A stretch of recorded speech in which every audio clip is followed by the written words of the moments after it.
فأعوذ باللہ من الشیطان الرجیم بسم اللہ الرحمن الرحیم۔ پڑھیے الصلاۃ والسلام علیک یا رسول اللہ وعلی آلک واصحابک یا حبیب اللہ۔ الصلاۃ والسلام علیک یا نبی اللہ وعلی آلک واصحابک یا نور اللہ۔ بیٹے اسلامی بھائیوں، درود پاک پڑھنے کے بے شمار فضائل و برکات ہیں۔ بہت سارے فضائل، بہت سارے واقعات درود پاک کی فضیلت میں ملتے ہیں۔ ایک بڑا ہی عجیب و غریب اور ایمان افروز واقعہ، بنی اسرائیل میں ایک شخص تھا جو بڑا گناہ گار تھا، مجرم تھا، اور اس نے 200 سال فسق و فجور میں گزار دیے۔ زندگی عمر بھی بڑی تھی، 200 سال گناہ کیے، 200 سال تک اللہ کی نافرمانی کی۔ جب وہ مر گیا تو لوگوں نے گھسیٹ کر اسے کوڑے کے ڈھیر پر ڈال دیا، یعنی اس کو کوئی دفنانے کے لیے بھی تیار نہ ہوا کہ ایسے بندے کو کیا دفنائیں، کیا نماز جنازہ پڑھیں۔ 200 سال سے رب کو ناراض کر رہا ہے، 200 سال سے اللہ کی نافرمانی کر رہا ہے۔ تو اللہ تبارک و تعالیٰ نے حضرت موسیٰ کلیم اللہ علی نبینا علیہ الصلوۃ والسلام پر وحی بھیجی کہ اے کلیم اللہ، اے موسیٰ، ہمارا ایک بندہ فوت ہو گیا ہے، بنی اسرائیل نے اس کو گندگی پر پھینک دیا ہے، آپ اپنی قوم کو حکم دیں کہ اسے وہاں سے اٹھائیں، تجہیز و تکفین کر کے آپ اس کا جنازہ پڑھائیں اور لوگوں کو بھی جنازہ پڑھنے کی رغبت دلائیں۔ اللہ کے نبی کو حکم دیا جا رہا ہے کہ آپ جائیے، جنازہ پڑھیے، کفن دفن کے انتظام کیجئے، لوگوں کو کہیے وہ بھی پڑھیں۔ حضرت موسیٰ علیہ الصلوۃ والسلام تلاش کرتے ہوئے اس جگہ پر پہنچے تو جب کوڑے کے ڈھیر پر اس شخص کو دیکھا تو آپ نے اللہ تعالیٰ کی بارگاہ میں عرض کی، یا اللہ، یہ تو بڑا مجرم تھا، اس نے تجھے ناراض کرنے میں کوئی کسر نہیں چھوڑی، یہ انعام اس کو کیسے مل گیا؟ ظاہر ہے جس کی جنازہ کی نماز اللہ کے نبی پڑھائیں وہ تو بخشا جائے گا نا۔ یا اللہ، ایسی کیا اس کی کمال ہے، ایسا کیا اس کا کام ہے کہ مجھے حکم دیا گیا کہ اس کا جنازہ پڑھیں؟ ارشاد باری ہوتا ہے کہ بے شک یہ شخص بڑے عذاب کا مستحق تھا، بڑا نافرمان تھا، مگر ایک بار اس نے تورات کھولی، آسمانی کتابوں میں سے ایک کتاب تورات شریف بھی ہے، ایک بار اس نے تورات کھولی، اس میں میرے حبیب محمد صلی اللہ تعالی علیہ وسلم کا نام لکھا ہوا دیکھا۔ اس 200 سال کے گناہ گار نے محبت سے اس نام کو بوسہ دیا اور میرے حبیب پر درود بھیجا۔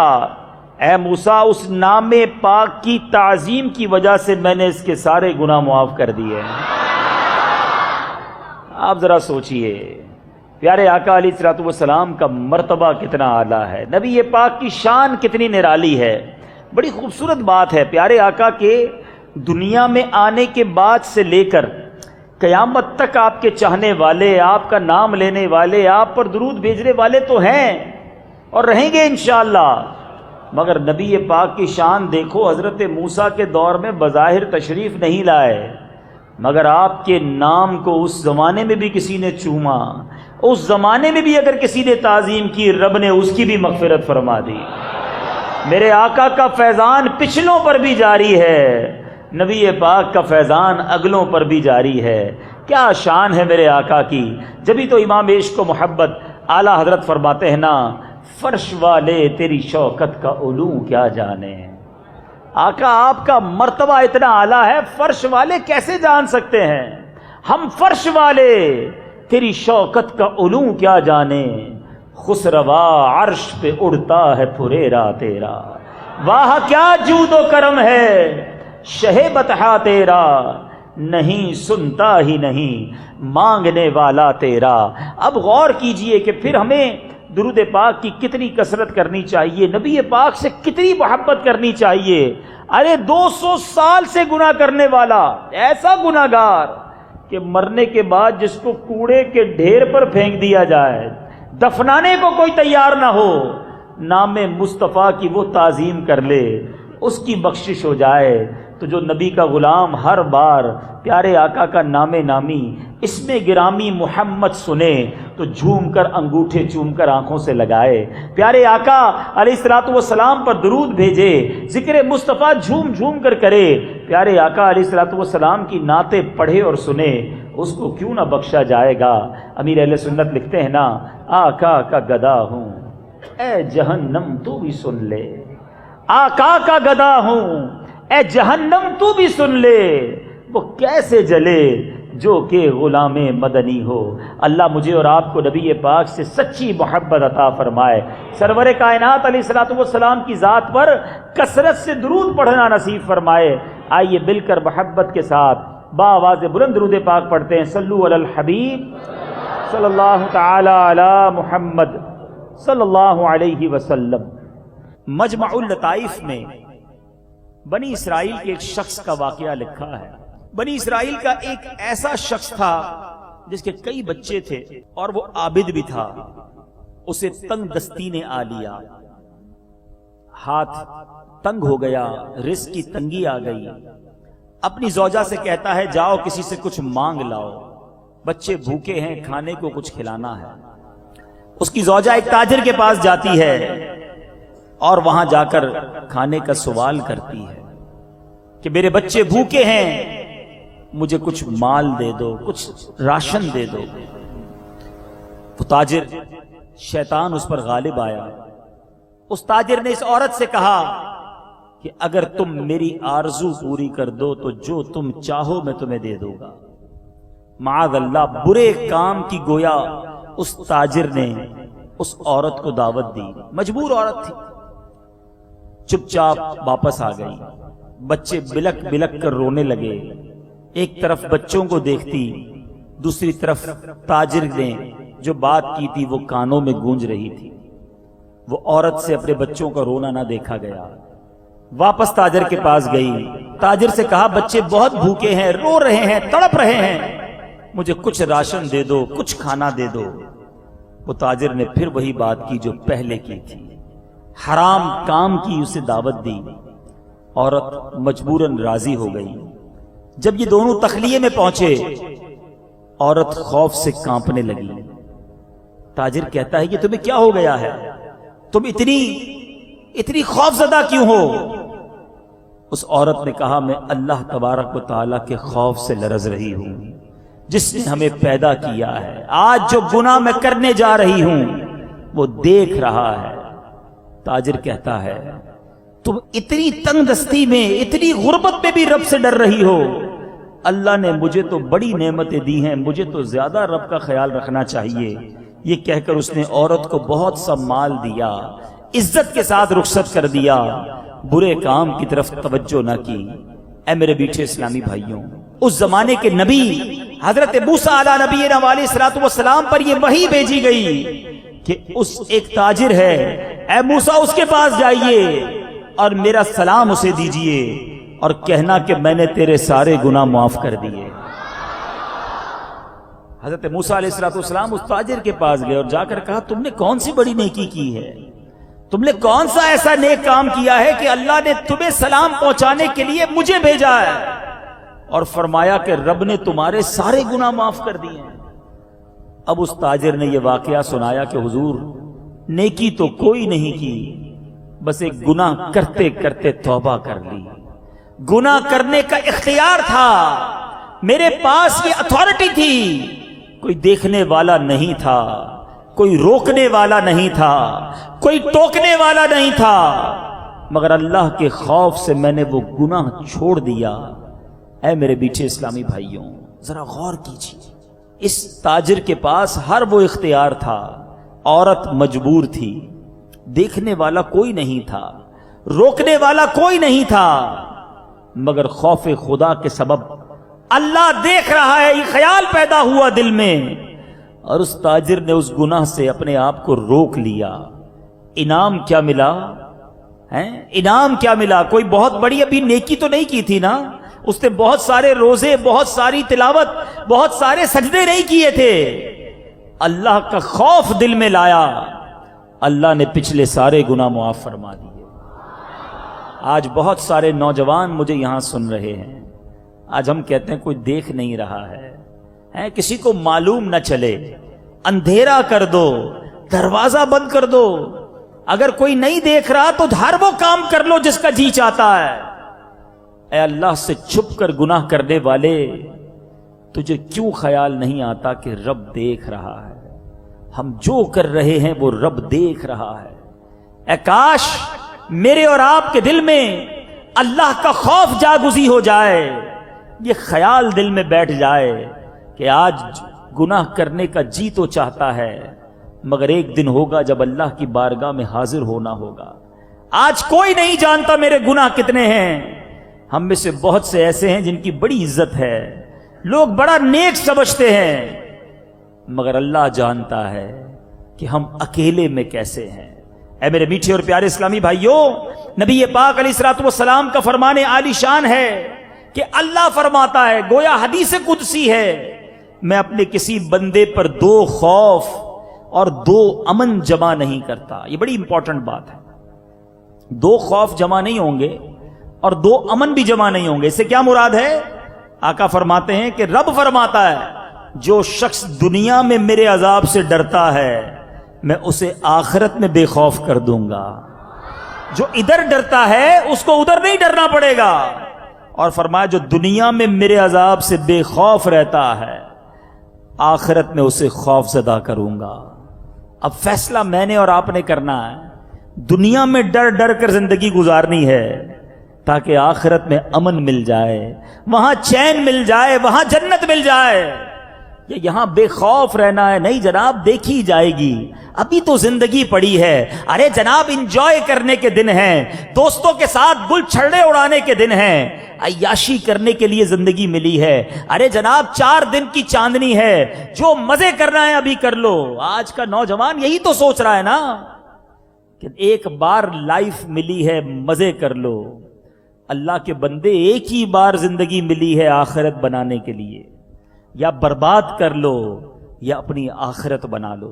ہم سب نے جانا ہے، مگر کیا لے کر جانا ہے اس کے بارے میں غور کیجئے۔ اللہ تعالیٰ توبہ کرنے والوں پر کتنا مہربان ہے کہ آپ نے سنا کہ اس بندے نے اللہ کے خوف سے ایک گناہ چھوڑا، اللہ نے اپنے کرم سے اس کے سارے گناہ ہی معاف فرما دیے۔ اللہ تبارک و تعالیٰ قرآن مجید میں ہمیں گویا جھنجھوڑ رہا ہے۔ کلام الہی میں ارشاد ہوتا ہے، اللہ فرماتا ہے تم لوگوں سے نہیں مجھ سے ڈرو۔ آج یہی تو حال ہے نا، والد نہ دیکھ لے، ماں نہ دیکھ لے، 2 قریبی رشتہ دار نہ دیکھ لے، یہ خیال ہے، محلے والے نہ دیکھ لیں، یہ خیال نہیں آتا کہ اللہ نہ دیکھ لے۔ اللہ تو دیکھ ہی رہا ہے نا۔ ایک اور جگہ قرآن مجید میں ارشاد ہوتا ہے، فَلَا تَخَافُوهُمْ وَخَافُونِي إِن كُنتُم مُؤْمِنِينَ۔ ترجمہ، اگر تم مومن ہو تو لوگوں سے نہیں مجھ سے ڈرو۔ یہ اللہ کا فرمان کتنا واضح ہے، لوگوں سے نہیں مجھ سے ڈرو اگر مومن ہو۔ مگر ہم کیا کر رہے ہیں؟ اے میرے میٹھے اسلامی بھائیوں، ہم اپنے بارے میں غور کریں کہ ہم ایسا لگتا ہے کہ فقط لوگوں کا خوف ہی رکھتے ہیں کہ لوگ نہ دیکھ لیں، کوئی فلاں آدمی نہ دیکھ لے، لیکن کبھی یہ نہیں سوچتے کہ ہمیں اللہ دیکھ رہا ہے۔ اے میرے میٹھے اسلامی بھائیوں، آئیے آج مزید کچھ واقعات سنیے، اللہ خوف خدا رکھنے والوں کو، اپنا خوف رکھنے والوں کو کیسا نوازتا ہے۔ ایک بار ایک نوجوان ایک عورت کی محبت میں گرفتار ہو گیا۔ آج بہت سارے نوجوان مجھے سن رہے ہیں، فلمیں ڈرامے دیکھ کر، عجیب عجیب عشقیہ ناول پڑھ کے، آج ہر نوجوان کو دیکھو کسی نہ کسی چکر میں نظر آتا ہے۔ سنو، یہ گندی محبت کسی کام کی نہیں ہے۔ اگر محبت کرنی ہے تو رسول خدا سے محبت کرو نا، اس حبیب سے محبت کرو جو رب کا حبیب ہے۔ دنیا بھر میں جتنے حسین ہیں جن کے آپ پیچھے بھاگتے ہیں، لوگ کہتے ہیں میں فلاں کو بڑا پسند کرتا ہوں، فلاں بڑا پیارا ہے، فلاں بڑا حسین ہے، میں اس کے جیسے جناب بال بناتا ہوں، میں اس کے جیسے کپڑے پہنتا ہوں۔ اے دنیا داروں کی محبت میں گرفتاروں، مجھے جواب دو نا، کوئی ایسا حسین ہے جس کے پسینے سے خوشبو آتی ہو؟ ساری دنیا میں جتنے بھی حسین ہیں ان کے پسینے سے بدبو آتی ہے۔ میرے آقا کے پسینے کا عالم یہ ہے، جس گلی سے گزر جائیں وہ گلی خوشبودار ہو جایا کرتی ہے۔ کوئی دنیا میں ایسا حسین کہ جس کا تھوک اچھا لگے کسی کو، بڑے سے بڑا حسین ہو وہ تھوک دے تو گھن آتی ہے، مگر آقا وہ ہیں کہ جن کا مبارک لعاب صدیق اکبر کے انگوٹھے پہ لگ جائے تو زہر سانپ کا چلا جاتا ہے، کھاری کنویں میں ڈال دیں تو وہ کھارا کنواں میٹھا ہو جاتا ہے۔ حضرت ابو قتادہ کی آنکھ نکل آئے، آقا لعاب لگا کر آنکھ لگا دیں تو آنکھ پہلی آنکھ سے زیادہ روشن ہو جاتی ہے کوئی ایسا حسین؟ مولانا حسن رضا خان صاحب سمجھاتے ہیں نا، ایسا تجھے خالق نے طرح دار بنایا، ایسا تجھے خالق نے طرح دار بنایا، یوسف کو تیرا طالب دیدار بنایا۔ ایسے حسین آقا کہ حسن کامل جب ہوتا ہے جب نبی پاک کے قدموں کو چومتا ہے، پھر کیوں نہ ان سے پیار کریں؟ ایسے لوگ جو دنیا والوں کی محبت میں گرفتار، گندی ناجائز محبت میں گرفتار ہیں۔ سنیے کہ ایک نوجوان ایک عورت کی محبت میں مبتلا ہو گیا۔ وہ عورت کسی قافلے کے ساتھ باہر کے سفر پر روانہ ہوئی۔ جوان کو جب معلوم ہوا تو وہ بھی قافلے کے ساتھ ساتھ چلنے لگا۔ جب قافلہ جنگل میں پہنچا، رات ہو گئی، رات کو انہوں نے وہیں پڑاؤ کیا۔ جب سب لوگ سو گئے تو نوجوان چپکے سے عورت کے پاس پہنچا اور کہنے لگا، میں تجھ سے بے انتہا محبت کرتا ہوں، اس لیے قافلے کے ساتھ ہی آتا رہا، تم سے بات کرنے کا موقع مل جائے، قریب آنے کا موقع ملے۔ عورت کہتی ہے جا کر دیکھو کوئی جاگ تو نہیں رہا۔ نوجوان خوش ہوا کہ انٹرسٹ لیا ہے، قریب آنے کا لگتا ہے موقع ملے گا۔ پورے قافلے کا چکر لگا کر کہتا ہے کوئی نہیں جاگ رہا۔ عورت کہتی ہے اللہ کے بارے میں تمہارا کیا خیال ہے؟ نیک عورت تھی نا، اللہ تعالیٰ کے بارے میں کیا خیال ہے؟ وہ نوجوان کہتا ہے اللہ تو کبھی نہیں سوتا، اسے تو اونگ نہیں آتی۔ عورت بولی لوگ تو سو گئے، اللہ تو جاگ رہا ہے نا، ہمیں دیکھ رہا ہے، کیا اس سے ڈرنا ضروری نہیں؟ جوان نے جب یہ بات سنی، وہ نوجوان کے دل میں خوف خدا گھر کر گیا، لرزنے لگا، توبہ کی اور واپس لوٹ گیا۔ کہتے ہیں کہ جب وہ نوجوان مرا تو کسی نے خواب میں دیکھ کر اس سے پوچھا سناؤ کیا گزری؟ وہ نوجوان کہتا ہے میں نے اللہ تعالیٰ کے خوف سے ایک گناہ چھوڑا تھا، اللہ تعالیٰ نے میرے سارے گناہ معاف فرما دیے۔ ہے کوئی ایسا کریم؟ ہے کوئی ایسا رحیم؟ ایک بار کسی کو ناراض کریں، دو بار کسی کی بات نہ مانیں، بار بار کسی کو تنگ کریں، وہ منہ نہیں لگاتا، قریب نہیں آنے دیتا۔ ہم بھی تعلق ختم کر لیتے ہیں کہ یار جب بھی اس سے بات کرو بات ہی نہیں مانتا، جب اس کو کچھ کہو الٹا ہی کرتا ہے، اس کو کبھی گھر نہیں بلاؤں گا، اس کو کبھی مہمان نہیں بناؤں گا، اس کا کبھی کام نہیں کروں گا۔ مگر کبھی سوچا کہ میں دن رات رب کی نافرمانی کر رہا ہوں، مگر وہ پھر بھی مجھے روزی دیے جا رہا ہے، پھر بھی روزانہ سانس کے لیے مجھے ہوا بھی دیے جا رہا ہے، جتنا پانی چاہیے رب پینے کے لیے پانی دے رہا ہے۔ میری آنکھیں حرام دیکھتی ہیں، رب نے آنکھیں واپس نہیں لی، میرے ہاتھ گناہ کرتے ہیں، رب نے ہاتھ واپس نہیں لیے، یہ پیر رب نے دیے تھے، میں گناہوں کی طرف لے کر چلا جاتا ہوں، اللہ پیر واپس نہیں لیتا۔ سوچئے نا، آج آپ نے کسی کو نوکری پہ رکھا ہو، روزانہ فیکٹری جانے کے لیے اسکوٹر کی چابی دیجئے کہ روز صبح فیکٹری جانا، شام واپس آنا ہے، اس لیے تمہیں اسکوٹر دے رہا ہوں۔ ایک دن، دو دن، ایک ہفتہ، 15 دن آپ کو پتا چلے کبھی بھی نہیں جاتا فیکٹری، آپ کیا کریں گے؟ اسکوٹر واپس لے لیں گے نا۔ اس لیے تھوڑی دیا تھا کہ تم گھومتے پھرتے رہو، فیکٹری تو جاتے نہیں۔ ہمیں دنیا میں جب کوئی چیز دی جاتی ہے ہم وہ کام نہ کریں واپس لے لی جاتی ہے۔ اللہ نے آنکھیں حرام دیکھنے کے لیے نہیں دیے ہیں، اللہ نے کان حرام سننے کے لیے نہیں دیے، رب نے یہ پیر حرام کے اڈوں کی طرف جانے کے لیے نہیں دیے، یہ زبان گالیاں دینے کے لیے اور بری باتیں کرنے کے لیے نہیں دی ہے۔ مگر سچ بتاؤ ہم ان تمام چیزوں سے کر کیا رہے ہیں؟ عقل تو یہ کہتی ہے کہ میں حرام دیکھتا تو اندھا کر دیا جاتا، میں حرام بولتا تو زبان واپس لے لی جاتی، پیر حرام کام کی طرف جاتے تو لنگڑا کر دیا جاتا۔ مگر رب کیسا کریم ہے، کیسا رحیم ہے، میں گناہ کیے جا رہا ہوں مگر وہ نعمتیں واپس نہیں لے رہا۔ مگر ایک دن تو آئے گا نا جب جواب دینا پڑے گا۔ ثم لتسألن یومئذ عن النعیم، قرآن کہتا ہے کہ ایک دن تم سے نعمتوں کے بارے میں سوال کیا جائے گا۔ کیسے جواب دیں گے؟ سوچئے نا، کب تک گناہ کرتے رہیں گے؟ وہ کریم چاہتا ہے کہ ہماری بخشش ہو جائے، مگر ہم ہیں کہ اسی کو ناراض کرتے چلے جا رہے ہیں۔ اے میرے میٹھے اسلامی بھائیوں، آج ہمیں یہ خیال نہیں آتا کہ ہم کیسی زندگی گزار رہے ہیں۔ وہ لوگ کہ جن کو جنت کی بشارتیں ملی، جو قطعی جنتی، آقا علیہ الصلوۃ والسلام صدیق اکبر رضی اللہ تعالیٰ عنہ کے بارے میں فرماتے ہیں کہ اگر میں کسی کو خلیل بناتا تو ابو بکر کو بناتا۔ حضرت ابو بکر صدیق رضی اللہ تعالیٰ عنہ وہ ہیں کہ ایک بار امیر المومنین حضرت مولا علی کرم اللہ تعالیٰ وجہ الکریم نے دیکھا کہ پیارے آقا علیہ الصلوۃ والسلام کی بارگاہ میں صدیق اکبر آئے، تو نبی پاک نے صدیق اکبر سے ہاتھ ملایا، پھر گلے لگایا اور ان کے مبارک منہ پر بوسہ دیا۔ مولا علی کہتے ہیں میں نے عرض کی یا رسول اللہ، آپ علیہ الصلوۃ والسلام سیدنا ابو بکر رضی اللہ تعالیٰ عنہ کا منہ چومتے ہیں۔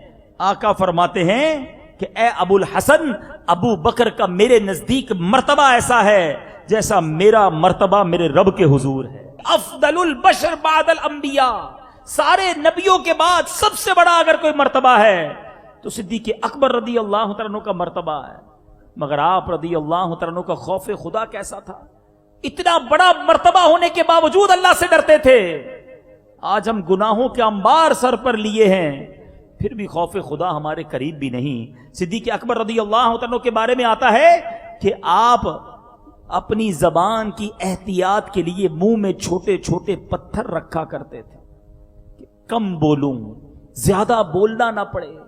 آج ہماری زبان فر فر فر فر بولی چلی جاتی ہے، ہمیں اندازہ ہی نہیں ہوتا ہم کتنوں کے دل توڑ دیتے ہیں، اس زبان سے کتنی گندی باتیں کرتے ہیں، اس زبان سے کتنوں کو گالیاں دیتے ہیں۔ ارے وہ قطعی جنتی ہیں، ایسے پیارے آقا کے دوست ہیں جو یار غار بھی ہیں اور آج سنہری جالیوں کے پیچھے موجود یار مزار بھی ہیں، مگر زبان کی احتیاط کے لیے اپنے منہ میں پتھر رکھا کرتے۔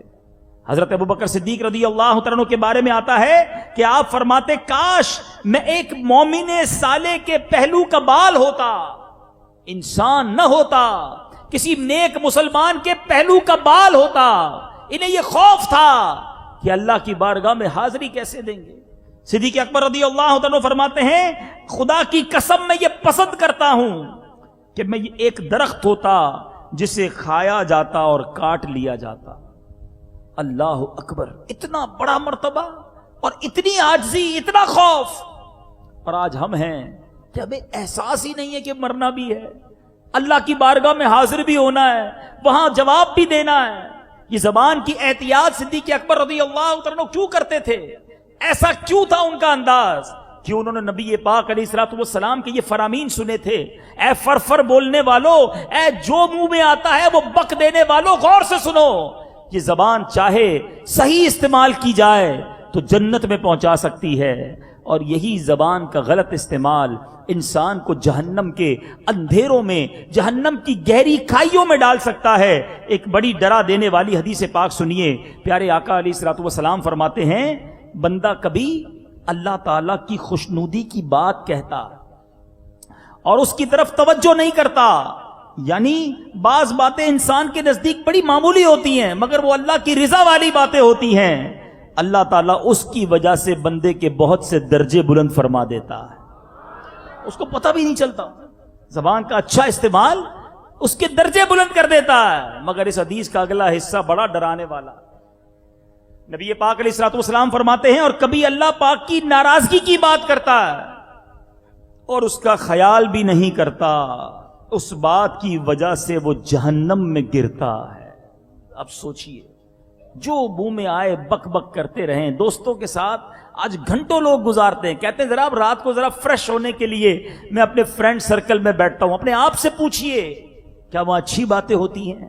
کیا اللہ کی رضا والی باتیں ہوتی ہیں یا غیبتیں ہوتی ہیں، چغلیاں ہوتی ہیں، کسی کے عیب اچھالے جاتے ہیں، جناب کسی کی تفریح لی جاتی ہے؟ سوچئے ہم کدھر جا رہے ہیں؟ کیوں ہم کرامن کاتبین کو کبھی سوچا ہم نے کہ جو بھی میں اپنی زبان سے لفظ کہتا ہوں نا وہ کرامن کاتبین فرشتوں کو لکھنا پڑتا ہے۔ وہ لوگ جو بری باتیں کرتے ہیں، سوچئے گھنٹوں گھنٹوں ساری ساری رات ٹیلی فون پر نامحرم عورتوں سے بات کرنے والے، سوچیں کہ میرا ایک ایک لفظ فرشتے سن بھی رہے ہیں اور لکھ بھی رہے ہیں، اور قیامت کے دن اگر مجھے یہ نامہ اعمال پڑھ کر سنانا پڑ گیا تو میں اللہ کی بارگاہ میں کیسے سناؤں گا؟ اے میرے میٹھے اسلامی بھائیوں، ہمارا مالک بڑا کریم، بڑا رحیم، یقین کریں اس کے خزانے بہت بڑے ہیں، اور اس کی رحمت چاہتی ہے کہ ہم بخشے جائیں، مگر آہ افسوس ہم توبہ نہیں کرتے۔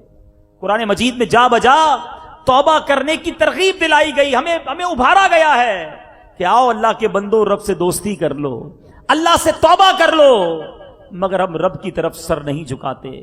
قرآن مجید فرقان حمید میں اللہ تعالیٰ ارشاد فرماتا ہے وَهُوَ الَّذِي يَقْبَلُ التَّوْبَةَ عَنْ عِبَادِهِ وَيَعْفُو عَنِ السَّيِّئَاتِ وَيَعْلَمُ مَا تَفْعَلُونَ۔ ترجمہ کنز الایمان، اور وہی ہے جو اپنے بندوں کی توبہ قبول فرماتا اور گناہوں سے درگزر فرماتا ہے اور جانتا ہے جو کچھ تم کرتے ہو۔ وہ اللہ چاہتا ہے کہ ہم معافی مانگ لیں۔ میرے آقا مدینے والے مصطفیٰ صلی اللہ تعالی علیہ وسلم فرماتے ہیں التائب من الذنب کمن لا ذنب له۔ ذرا انعام تو سوچو، آقا فرماتے گناہوں سے توبہ کرنے والا ایسا ہے جیسا اس نے گناہ کیا ہی نہیں ہے۔ ایسا کہاں ہوتا ہے دنیا میں؟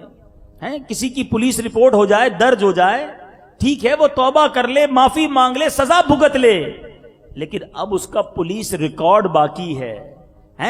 اب جناب کریکٹر سرٹیفکیٹ لینے جائے گا تو جواب دینا پڑے گا کہ فلاں تھانے میں کیس ہوا تھا، فلاں علاقے میں اس نے یہ گڑبڑ کی تھی۔ وہ ڈاٹ، وہ نشان ہمارے کریکٹر پر، ہماری زندگی میں باقی رہتا ہے۔ مگر آؤ میں بتاتا ہوں میرے رب کے خزانے کتنے بڑے ہیں۔ اللہ قرآن میں وعدہ فرماتا ہے، اللہ فرماتا ہے کہ اللہ جس کی توبہ قبول کرے فقط گناہ معاف نہیں کرتا، دیکھو میرے رب کے خزانے کتنے بڑے ہیں، وہ گناہوں کو نیکیوں سے بدل دیتا ہے۔ ایسا کریم کہاں ہے؟ جتنے گناہ ہیں نا، اگر سچی توبہ کر لے اللہ ان سارے گناہوں کو نیکیوں میں بدل دیتا ہے۔ اپنی طرف سے نہیں کہہ رہا، قرآن پاک کی ایمان افروز آیت سنیے، اللہ فرماتا ہے الا من تاب وآمن وعمل عملا صالحا فاولئک یبدل اللہ سیئاتہم حسنات وکان اللہ غفورا رحیما۔ ترجمہ کنز الایمان، مگر جو توبہ کرے اور ایمان لائے اور اچھا کام کرے تو ایسوں کی برائیوں کو اللہ بھلائیوں سے بدل دے گا، اور اللہ بخشنے والا مہربان ہے۔ ایسا کہاں ہوتا ہے؟ ایک بار مدنی قافلے میں ساؤتھ افریقہ میں تھا، ایک بڑا عجیب واقعہ ہوا۔ وہاں پر اگر آپ کو پرمٹ بنانا ہو، اس ملک کا ریزیڈنس لینا ہو، تقریباً دنیا کے تمام ملکوں میں ایسا ہوتا ہے کہ پولیس کریکٹر سرٹیفکیٹ مانگا جاتا ہے۔ اب ایک بہت بڑا بزنس مین تھا، بتایا کہ اس بندے کا پرمٹ ہی نہیں بن پاتا۔ پوچھا کیوں نہیں بنتا بھائی؟ کا مسئلہ یہ ہے کہ اس نے ایک بار ایک غلطی کی تھی، اور غلطی بھی بڑی عجیب تھی۔ جنرل اسٹور میں گیا، کولڈ ڈرنک خریدی، اور ابھی اس کی پیمنٹ کرنی تھی کہ اچانک اسے کال آئی کہ آپ کی والدہ کو ہارٹ اٹیک ہوا ہے، اچانک ہاسپٹل ایمرجنسی میں لے کر جانا ہے۔ بندہ جب ایسی خبر سنتا ہے تو اس کے حواس کام نہیں کرتے، وہ بھاگنے لگا، فوراً شاپنگ سینٹر سے باہر نکلا۔ اب آپ کو پتا ہے کہ شاپنگ سینٹر جو ایڈوانس ہوتے ہیں ان کے گیٹ پر سینسر لگے ہوئے ہوتے ہیں، ایک طرح کی مشینیں لگی ہوتی ہیں، اگر کوئی بغیر پیمنٹ کر کے نکلے تو الارم بج جاتا ہے۔ الارم بج گیا کہ جناب اس نے کوئی ایسی چیز لی ہے جس کے پیسے نہیں دیے، اس کو پکڑ لیا گیا کہ جناب یہ کولڈ ڈرنک کا ڈبہ ہاتھ میں رہ گیا تھا، ایمرجنسی تھی، جلدی میں دوڑتا ہوا جا رہا تھا، اس لیے میں پیمنٹ نہیں کر سکا۔ لیکن انہوں نے کہا نہیں، آپ نے چوری کی ہے، آپ کو اس کا فائن بھگتنا پڑے گا۔ جناب 1 2 4 گھنٹے بھی لگے، اس نے اس کا فائن بھی پے کیا، اپنی والدہ کے پاس دوڑتا ہوا پہنچ گیا۔ مگر جب بھی اسے پرمٹ بنانا ہوتا ہے، جب وہ پولیس کریکٹر سرٹیفکیٹ نکلواتا ہے تو وہاں یہ لکھا ہوا آ جاتا ہے کہ اس بندے نے اتنے سال پہلے ایک کولڈ ڈرنک کا ڈبہ چرایا تھا۔ یقین کریں جب میں نے یہ واقعہ سنا، لوگ کہتے ہیں دیکھو یار کیسا قانون ہے، کیسا سسٹم ہے، 5 سال پرانی غلطی بھی سامنے آ جاتی ہے۔ میں نے جب یہ واقعہ سنا میں سوچنے لگا دنیا والے ایک غلطی نہیں بھلاتے، دنیا والے ایک گناہ کر لے باقی رکھتے ہیں۔ میرے رب کے خزانے دیکھو، بندہ 70 سال تو گناہ کرتا رہے، ایک سچی توبہ کرے اللہ سارے گناہ معاف فرما دیتا ہے۔ صرف معاف نہیں فرماتا، حدیثوں کا مضمون ہے اللہ زمین کو جہاں گناہ کیے وہاں سے بھی نشان مٹا دیتا ہے. ہاتھ میں جو ہمارے کاندھوں پر کرامن کاتبین فرشتے ہیں ان سے بھی بھلا دیتا ہے. جن اعضاء نے گناہ کیا ان اعضاء کو بھی بھلا دیتا ہے. اللہ کی بارگاہ میں سچی توبہ کرنے والا جب حاضر ہوتا ہے اس کا کوئی گواہ نہیں ہوتا گناہ کا, اور اللہ اسے جنت میں داخل کر دیتا ہے. پھر بھی اس کریم کو ناراض کیا جائے, پھر بھی اللہ کی نافرمانی والے کام کیے جائیں. ذرا سوچئے, جو اتنا خیال رکھنے والا ہو, جو ایسا کریم ہو, اس کو ناراض نہیں کرنا چاہیے. اللہ کی رحمت کتنی بڑی ہے. ایک اعرابی نبی پاک علیہ الصلوۃ والسلام کی بارگاہ میں حاضر ہوئے.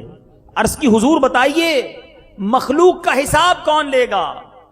قیامت کے دن مخلوق کا حساب کون لے گا؟ نبی پاک نے فرمایا اللہ تبارک و تعالی. اس اعرابی نے کہا کیا وہ خود لے گا؟ تو پیارے آقا علیہ الصلوۃ والسلام نے فرمایا ہاں. تو وہ اعرابی مسکرا دیا. اللہ حساب لے گا نا, وہ مسکرا دیا. نبی پاک نے مسکرانے کی وجہ پوچھی کہ مسکرائے کیوں؟ وہ عرض کرتا ہے حضور کریم جب قدرت پاتا ہے کسی پر تو معاف فرما دیتا ہے, جب حساب لیتا ہے تو درگزر فرماتا ہے. میرے آقا نے فرمایا اعرابی نے سچ کہا, جان لو اللہ عز و جل سے بڑا کریم کوئی نہیں, وہ تمام کریموں سے بڑھ کر کریم ہے. ایسا کریم ہو اور ہم اسے ناراض کریں. ایک بار نبی پاک صحابہ کے ساتھ بیٹھے تھے, کچھ قیدیوں کو لایا گیا. ایک عورت کا بچہ کافی دنوں سے بچھڑا ہوا تھا. اچانک وہ ننھا منا بچہ سامنے سے دوڑتا آیا. عورت نے اٹھایا, اپنے سینے سے لگا لیا. ماں کی مامتا جاگ اٹھی. نبی پاک نے صحابہ سے کہا ذرا غور سے دیکھو اس عورت کو, اپنے بچے سے کتنا پیار کر رہی ہے. کیا یہ عورت اپنے بچے کو آگ میں ڈال سکتی ہے؟ صحابہ نے کہا اللہ کی قسم ایسا ممکن نہیں, یہ تو ماں ہے, اپنے بچے سے اتنا پیار کر رہی ہے, یہ کیسے آگ میں ڈالے گی؟ اللہ اکبر. میرے آقا فرماتے ہیں سن لو اللہ عز و جل اپنے بندوں پر اس سے بھی کہیں زیادہ رحم و کرم کرنے والا ہے. جس طرح یہ ماں اپنے بچے سے پیار کر رہی ہے, وہ رب کریم اپنے بندوں پر اس سے زیادہ رحم و کرم کرنے والا ہے. اے میرے میٹھے اسلامی بھائیوں, جب اتنا مہربان کوئی ہو اسے ہم ناراض کریں, لوگوں کا خیال کریں کہ وہ نہ دیکھ لیں, میرے محلے والے نہ دیکھیں میں کیا کرتا ہوں, میرے والد اور میرے بھائی اور میرے رشتہ دار کو پتا نہ چلے. اے راتوں کو چھپ چھپ کر اکیلے میں گناہ کرنے والے, تجھے یہ خیال کیوں نہیں آتا کہ جو تیرا مہربان مولا ہے, جو کریم اللہ ہے, جو تجھے بخشنا چاہتا ہے, وہ تجھے دیکھ رہا ہے اور وہ چاہتا ہے کہ تو گناہ نہ کرے, بخشا جائے, جنت تیرا مقدر ہو جائے, مگر پھر بھی ہم اسے ناراض کرنے میں لگ جاتے. وہ کیسا کریم ہے, وہ کیسے ہمارے عیب چھپاتا ہے. کبھی سوچا ہم نے؟ ایک بار حضرت موسیٰ علیہ نبینا علیہ الصلوۃ والسلام کا دور تھا, بارش نہیں ہو رہی تھی. حضرت موسیٰ علیہ الصلوۃ والسلام کی قوم نے یہ فیصلہ کیا کہ ایک میدان میں چلتے ہیں اور جا کر مل کر دعا کرتے ہیں. نماز استسقاء کہا جاتا ہے اس کو, بارش کے لیے دعا کی جاتی ہے. 70,000 لوگ جمع ہو گئے میدان میں. حضرت موسیٰ علیہ الصلوۃ والسلام نے ہاتھ اٹھائے اور ساری قوم گر گڑا کر دعا کرنے لگی. پانی کو قطرہ نہیں تھا, لوگ پیاسے تھے. بارش نہ ہوئی. بارش تو کیا ہونی تھی, اور دھوپ نکل آئی. اللہ کے نبی ہیں, موسیٰ کلیم اللہ ہیں. اللہ سے عرض کرتے مولا وجہ کیا ہے, ہم سب 70,000 مل کر دعا کر رہے ہیں, مولا بارش نہیں ہو رہی. ارشاد ہوتا ہے اے موسیٰ تمہارے درمیان ایک ایسا بندہ بھی موجود ہے جو 40 سال سے میری نافرمانی کر رہا ہے, ہر روز مجھے ناراض کر رہا ہے. اے موسیٰ جب تک وہ بندہ نہیں نکلے گا بارش نہیں ہونی. حضرت موسیٰ نے کہا یا اللہ مجمع بہت بڑا ہے, میری آواز ان تک کیسے پہنچے گی؟ اللہ نے فرمایا اے موسیٰ تمہارا کام آواز دینا ہے, پہنچانا ہمارا کام ہے. حضرت موسیٰ کھڑے ہو گئے. آپ نے کہا اے وہ شخص جو 40 سال سے رب کی نافرمانی کر رہا ہے, ہمارے مجمع سے نکل جا, تیری وجہ سے, تیری نحوست کی وجہ سے ہم پر آج بارش نہیں ہو رہی. اب وہ گناہگار شخص, ذرا غور سے سنیے گا, وہ گناہگار شخص گھبرا گیا.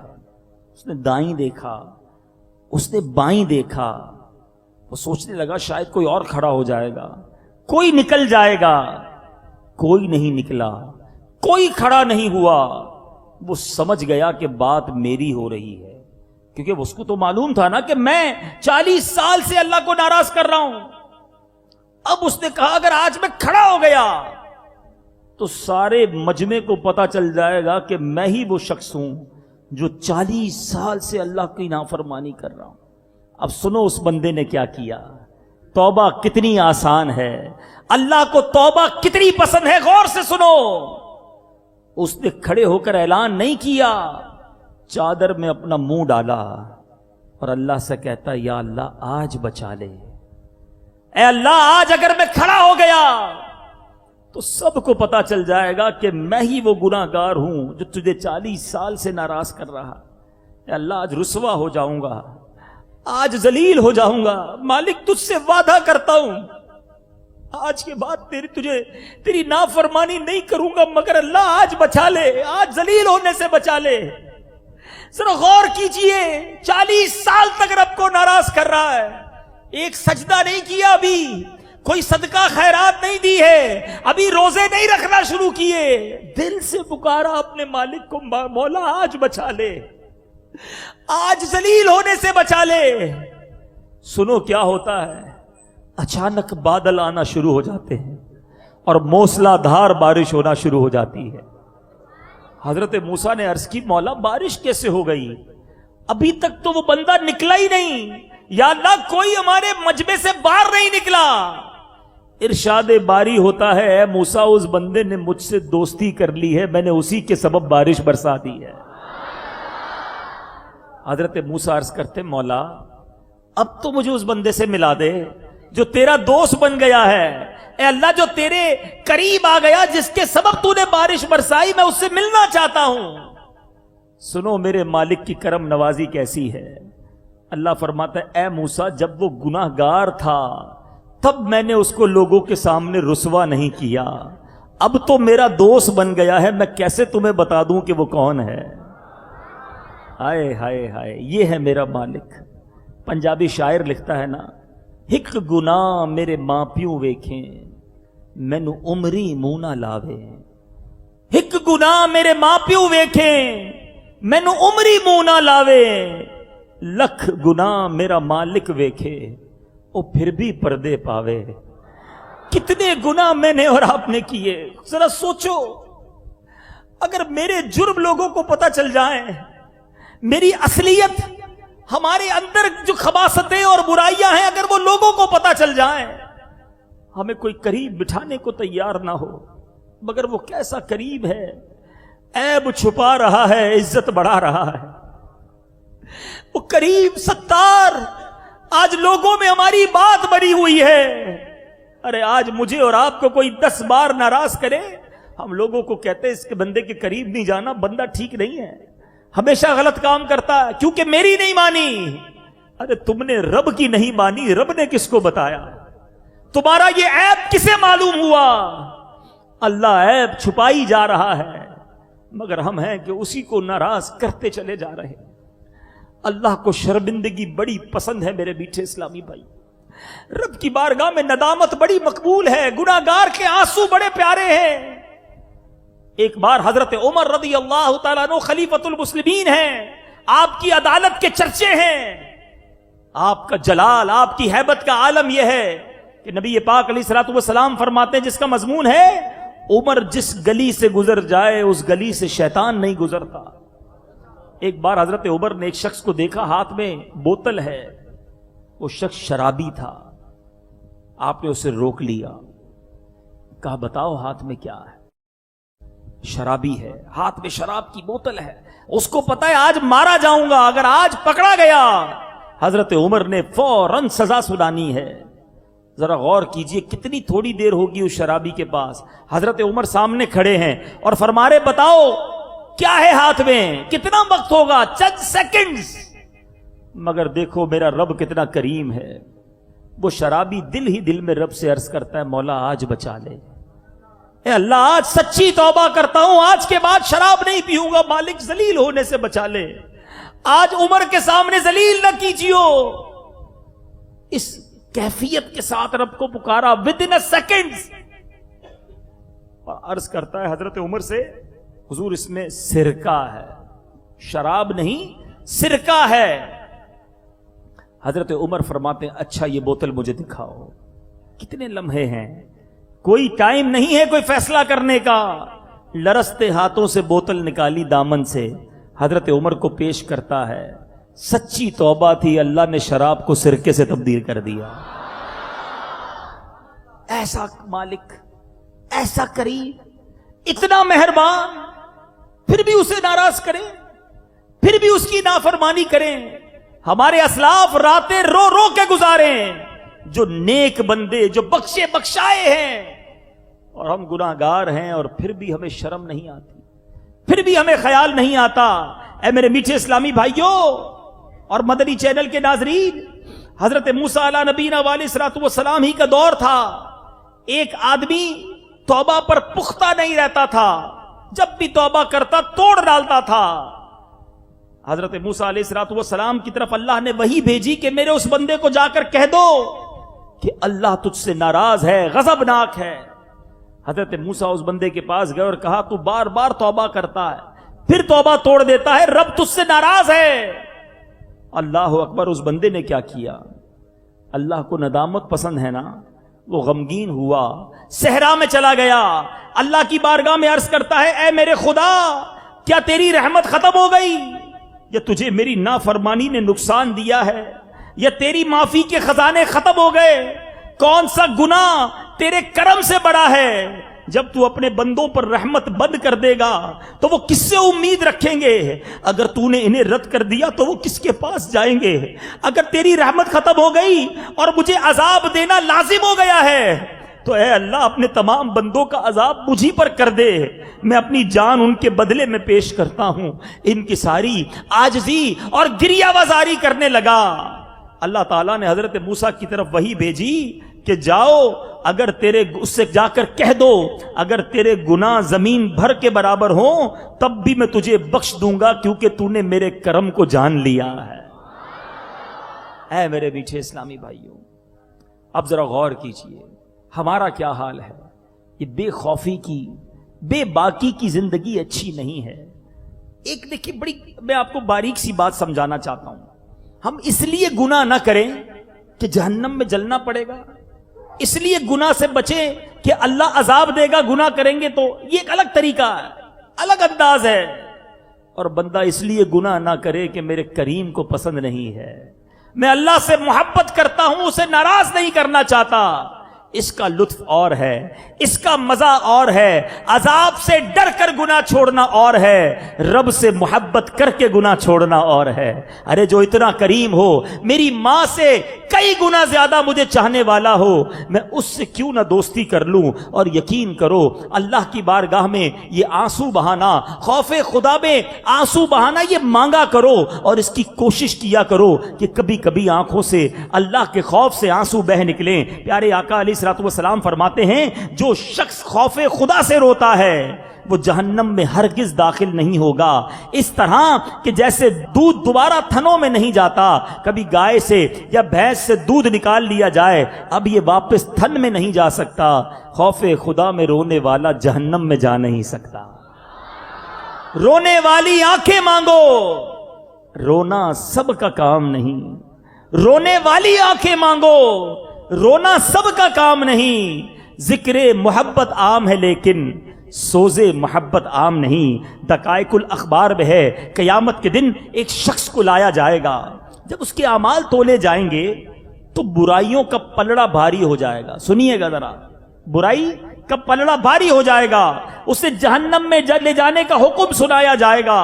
اس وقت اس کی پلکوں کا ایک بال, یہ پلکیں نا جو آنکھوں کے اوپر ہوتی ہیں, اس کا ایک بال اللہ کی بارگاہ میں عرض کرے گا اے رب ذوالجلال, تیرے رسول نے فرمایا جو اللہ تعالیٰ کے خوف سے روتا ہے اللہ تعالیٰ اس پر جہنم کی آگ حرام کر دیتا ہے. یا اللہ میں تیرے خوف سے رویا تھا, اللہ تعالیٰ کا دریائے رحمت جوش میں آئے گا اور اس شخص کے ایک اشک بار بال کے بدلے میں اس بندے کو جہنم سے بچا لیا جائے گا. اس وقت جبریل امین پکاریں گے کہ فلاں بن فلاں ایک بال کے بدلے میں نجات پا گیا ہے. یہ آنکھیں جو بھیگ جاتی ہیں نا, یہ آنسو جو بہ جاتے ہیں, یہ بڑے قیمتی ہیں, لوگوں کے لیے نہیں, اللہ کے لیے رونے کی عادت ڈالو. ایک بڑی خوبصورت حدیث پاک ہے جس کا مضمون ہے کہ اللہ کے عرش کا سایہ جن خوش نصیبوں کو ملے گا، ان خوش نصیبوں میں خوش نصیب وہ بھی ہے جو اکیلے میں اللہ کو یاد کرے اور اس کے آنسو بہ نکلے.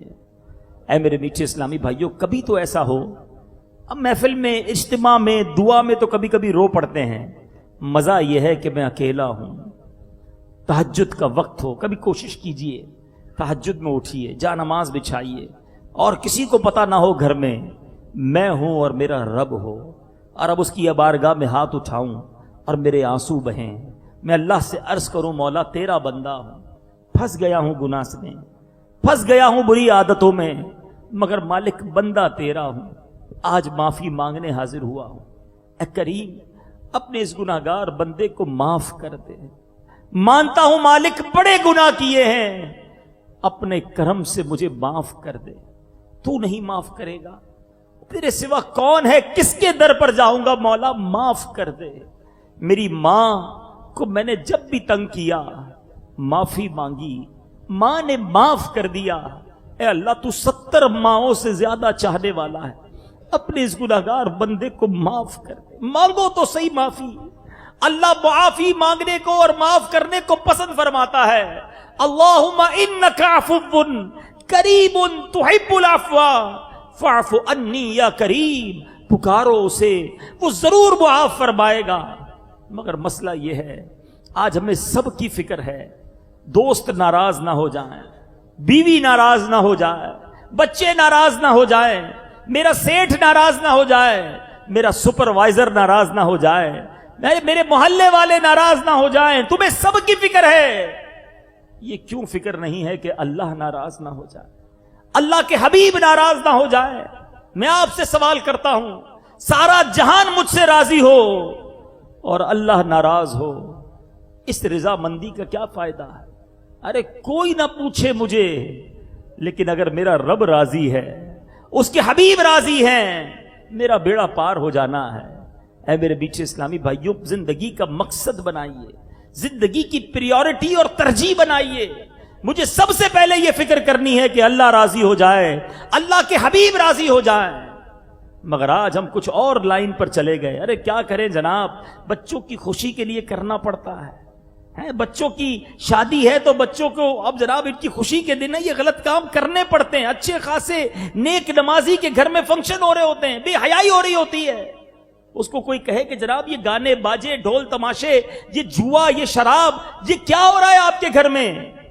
تو وہ جواب دیتا ہے، جناب بچوں کی خوشی میں کرنا پڑتا. بچوں کو راضی کرنے کے لیے رب کو ناراض کر رہے ہو، اپنی فیملی کو خوش کرنے کے لیے رب کائنات کے غضب کو دعوت دے رہے ہو. آج لوگ کہتے ہیں جناب مارکیٹ میں جناب کام کرنا ہے تو مارکیٹ کا طریقہ ہے، یہ کرنا پڑتا ہے، جھوٹ بولنا پڑتا ہے. ہم ملاوٹ نہ کریں تو دوسرے کر کے آگے بڑھ جائیں گے. تم تھوڑے پیسوں کے لیے رب کو ناراض کرنے لگ گئے. ایسا نہ کرنا. یاد رکھیے ایک بات، یہ آخری روایت سنا رہا ہوں، اللہ کرے دل میں بیٹھ جائے بات. روایت کا مضمون ہے، کچھ لوگ وہ ہوتے ہیں جو بندوں کو راضی کرنے کے لیے رب کو ناراض کرتے ہیں. بہت بڑی اکثریت ان لوگوں کی ہے جو بندوں کو راضی کرنے کے لیے بچوں کو، فیملی کو، دوستوں کو، باس کو، کولیگز کو، فرینڈز کو راضی کرنے کے لیے اللہ کو ناراض کرتے ہیں. غور سے سنیے، کچھ لوگ وہ ہوتے ہیں جو بندوں کو راضی کرنے کے لیے رب کو ناراض کرتے ہیں. ایک وقت آتا ہے بندے بھی اس سے ناراض ہو جاتے ہیں، رب بھی ناراض، مخلوق بھی ناراض، کوئی پوچھنے والا نہیں ہوتا. اور کچھ وہ ہوتے ہیں جو اللہ کو راضی کرتے ہیں تو مخلوق ان سے ناراض ہو جاتی ہے، وہ پرواہ نہیں کرتے. ایک وقت ہوتا ہے بندے بھی ان سے راضی ہو جاتے ہیں. دونوں کی مثال بھی سمجھ لو نا. آج دنیا میں کئی ایسے لوگ ہیں جو ڈھول تماشے، گانے باجے، برے کام کر کے شہرت پاتے ہیں، انہیں بہت سارے لوگ چاہ رہے ہوتے ہیں، اللہ ناراض ہوتا ہے. ایک وقت آتا ہے جب وہ دنیا سے جاتے ہیں، پوچھنے والا بھی نہیں ہوتا. کئی ایسے لوگ ہیں جن کے جنازے میں بھی کوئی جانے والا نہیں ہوتا، بیمار ہو تو پوچھنے والا کوئی نہیں ہوتا. ایک وقت میں بڑا فیم تھا، بڑا نام تھا، مگر کام سارے حرام تھے. ان کی برسی بھی بنائی جائے تو ان کی برسی میں بھی ان کی یاد میں فلمیں چلائی جاتی ہیں، گانے باجے چلائے جاتے ہیں. استغفر اللہ. مگر کچھ ایسے اللہ کے ولی گزرے، آج بھی موجود ہیں. ایک مثال دے دیتا ہوں. خواجہ غریب نواز کی. خواجہ خواجگان ہندوستان پہنچے تو کس کے لیے گئے تھے؟ اللہ کے لیے. اللہ کے دین کو پھیلانے گئے نا. سارا ہندوستانی خلاف ہو گیا, سب لوگ خلاف ہو گئے کیونکہ آپ نے اللہ وحدہ لا شریک کی بات کی. اس وقت ہندوستان سارا خلاف تھا, رب ساتھ تھا, رب راضی تھا. آج مجھے بتاؤ, میرے خواجہ کو دنیا سے گئے ہوئے 800 سال سے زیادہ عرصہ ہو گیا ہے. دنیا کا کون سا کونا ہے جہاں خواجہ کے چاہنے والے نہیں ہیں؟ تو خواجہ غریب نواز کی حکومت آج ہے, کیسے ہو گئی؟ اللہ کو راضی رکھا, اللہ نے سب کو راضی کر دیا. جس سے رب راضی اس سے سب راضی. اپنے رب کو راضی کرنے کی فکر کیجئے, اور یہی پیغام دعوت اسلامی کا ہے. آئیے گناہوں کو چھوڑ کر نیکیوں بھری زندگی کی طرف چلتے ہیں. یہ جو خیال آتا ہے نا, یار باتیں تو ساری اچھی کی ہیں مگر ابھی تو نوجوان ہوں, ابھی تو مزے کر لوں, بس 50 سال کے بعد اللہ اللہ ہی کرنا ہے, پھر میں نے مسجد کا کونا پکڑ لینا ہے, پھر داڑھی بھی رکھ لوں گا, پھر نمازیں بھی پڑھوں گا. ایسے نوجوانوں سے ایک سوال کرنا چاہتا ہوں, کیا کورنگی میں نوجوان نہیں مرتے؟ قبرستان کبھی جائیں نا, کبھی بھی کسی کی تدفین کے وقت, تو قبروں پر ایک وہ لگا ہوتا ہے, کتبہ لگا ہوا ہوتا ہے, بورڈ جس کو آپ کہتے ہیں. اس میں لکھا ہوتا ہے کہ مرنے والا کی عمر کتنی تھی. آپ کو 10-15 سال کے بچے کی قبر بھی نظر آئے گی, 25 سال کے نوجوان کی بھی قبر نظر آئے گی. نوجوان بھی مرتے ہیں میٹھے اسلامی بھائیوں. کوئی ہے اتنے بڑے مجمع میں جس کے پاس یہ گارنٹی ہو کہ کل صبح تک زندہ رہے گا؟ کوئی ایک. ہم میں سے کسی کے پاس یہ گارنٹی نہیں ہے کہ ہم صبح تک زندہ رہیں گے. پھر توبہ میں تاخیر کیسی؟ پھر کیوں توبہ نہیں کرتے؟ پھر کیوں اللہ کو راضی کرنے والے کام آج سے شروع نہیں کرتے؟ ایسے بہت سے لوگ قبروں میں پہنچ گئے جو یہی سوچتے تھے کہ بس اگلے رمضان سے نماز پڑھوں گا, بس اگلے رمضان میں توبہ کر لوں گا, حج کر لوں, اس کے بعد داڑھی رکھ لوں گا, ارے جناب اللہ کا گھر دیکھ لوں پھر نیک بن جاؤں گا. یہ سارے شیطان کے وار ہیں. آج ابھی اسی وقت ہمیں توبہ کرنی ہے. آئیے سچی پکی توبہ کی نیت سے ایسا زوردار نعرہ لگانا ہے کہ شیطان بھی ادھر سے دور بھاگ جائے. نیت کیجئے, آج کے بعد ہماری کوئی نماز قضا نہیں ہوگی, رمضان کے پورے روزے رکھیں گے, فلمیں ڈرامے نہیں دیکھیں گے, گانے باجے نہیں سنیں گے, حرام روزی کے قریب بھی نہیں جائیں گے, بے حیائی کے کاموں کے قریب نہیں جائیں گے. اب ان تمام ماشاءاللہ آپ نے اتنی پیاری اچھی نیتیں کی ہیں. یہ نیتیں پہلی بار تو نہیں کی ہیں, پہلے بھی کئی بار کی ہیں. پھر پابندی کیوں نہیں ملی؟ اس کی وجہ ہے اچھا ماحول. ابھی جتنے یہاں بیٹھے ہیں, ایک ٹیسٹ لیتا ہوں, کوئی ایسا ہے جس کو اس وقت فلمیں دیکھنے کا, ڈرامے دیکھنے کا جی چاہ رہا ہے؟ کوئی بھی نہیں ہوگا. کیوں؟ اللہ کے گھر میں بیٹھے ہیں, اچھے ماحول میں بیٹھے ہیں, آخرت کی باتیں ہو رہی ہیں, جی نہیں چاہ رہا برا کام کرنے کو. لیکن ابھی اجتماع ختم ہو, اٹھ کے باہر جائیں, وہی لچے لفنگے دوست ملیں, وہ کہیں چلو جناب فلاں کام کرتے ہیں, فلاں چیز دیکھتے ہیں, پھر دماغ پلٹ جاتا ہے. وجہ کیا ہے؟ ماحول اثر لاتا ہے. آپ اس وقت بڑے پیارے آج آپ کو اس وقت آخرت یاد آ رہی ہوگی, خوف خدا یاد آ رہا ہوگا, اپنے گناہ یاد آ رہے ہوں گے, یہ خیال آ رہا ہوگا کہ یار واقعی صحیح بات ہے, توبہ کرنی چاہیے, سدھرنا چاہیے.